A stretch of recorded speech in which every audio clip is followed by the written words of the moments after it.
সোনামালির beach কিছুটা বকখালির মতো feel হচ্ছে। সানসেট এখনো পর্যন্ত হয়নি, সূর্য মেঘের মধ্যেই ছিল, তো মেঘের মধ্যে দিয়ে মানে ধীরে ধীরে নিচের দিকে নেমে যাচ্ছে। আরব সাগরের উপর দিয়ে বয়ে আসা শীতল বাতাস যখন শরীরের উপরে মেখে যায়, গরমের সময় তো জল সামনে দেখলে, সমুদ্র দেখলে, এরকম সুন্দর একটা বিচ দেখলে হাওয়াস করে মানে জলে নেমে পড়ার ইচ্ছে হয়। এই দানাপানি বিচ মানে দুরকম বিচে ডিভাইড রয়েছে। এদিকে ফেলে এসছি বালির দিক থেকে মানে এই পাথর, এই সামনে রয়েছে পাথরের বিচ। গাছের উপর প্লাস্টিক, নোংরা আবর্জনা মানে এগুলো জমে রয়েছে, আটকে গেছে, এগুলো জল এতটা উঁচুই চলে আসে।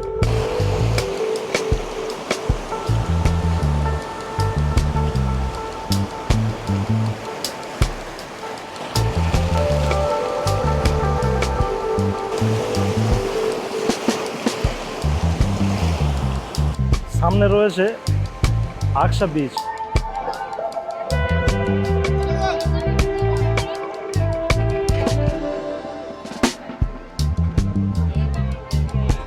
তো আমরা দানাপানি বিচ থেকে শুয়ে চলে এসেছি আকসা বিচে।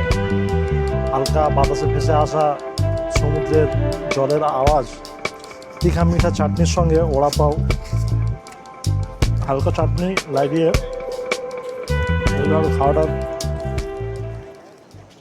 মজাটাই আলাদা।